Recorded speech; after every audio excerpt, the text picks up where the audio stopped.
dua t'i falenderoj dy kolegët nga mazhoranca dhe opozita që kanë bërë të mundur negocimin e këtij teksti përfundimtar të këtij projekt vendimi, i cili humor do të vi dhe do të sqaroj edhe ty. Ndoshta nuk e ke lexuar, por je pjesë e këtij komisioni dhe kemi marrë parasysh të gjithë traditën parlamentare shumë vjeçare. Është e pamundur që në një komision të posaçëm të përfshihen të gjitha partitë politike. Në këtë rast, për herë të parë në historinë e komisioneve të posaçme të reformës zgjedhore, janë përfshirë të gjitha partitë. Ata që e kanë parlamentin shkollë nate si puna jote, nuk e kuptojnë këtë që po them unë, se ti nuk dit lexosh. Lexoje. Gënjeve publikun kur the nuk je. Kemi bërë një zgjedhje për të përfshirë edhe ty, duke futur dhe partitë me 2 mandate. Prandaj gënjeve dhe ti që bën interesantin këtu, se ditën takohesh me këta për nxjerr kandidat. Dhe këtu vjen dhe këtu i shan pastaj. Kjo është pjesë e integritetit moral të çdo njeriu që edhe ulet në tavolinë, edhe i shan bukën këtyre. Edhe u merr kandidatin, edhe u fut kandidatin këtyre dhe vjen pastaj tua që kanë bashkë me ty. E para, ne nuk bëjmë pazar me askënd.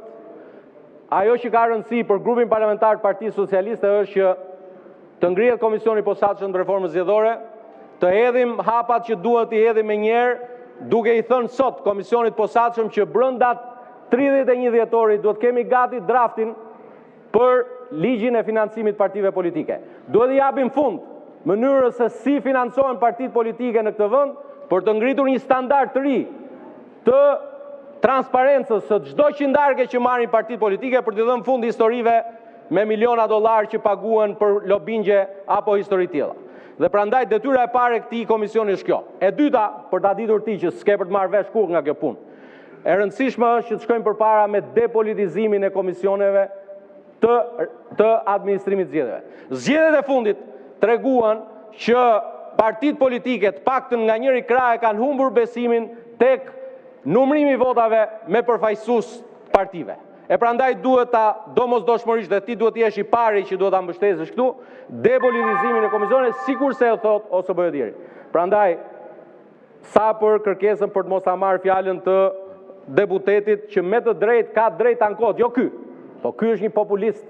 Ai djali atje i partisë Lëvizja Bashkë ka një të drejtë, thotë që kam një mandat apo zonja nga Shqipëria bëhet, ka një të drejtë se nuk është përfshirë, se ky që vërtet është përfshirë, është antar i komisioni, po gënjen.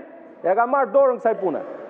Zotri, është e pamundur që të bëhet një komision i posaçëm me të gjitha partitë. Por je i mirëpritur në mbledhjet e komisionit posaçëm të bësh të gjitha dhe ke të gjitha të drejtat sipas asaj që e kanë dhe deputetët e tjerë. Në fundit, kjo është marrëveshja, asnjëherë nuk ka një konsensus 100%.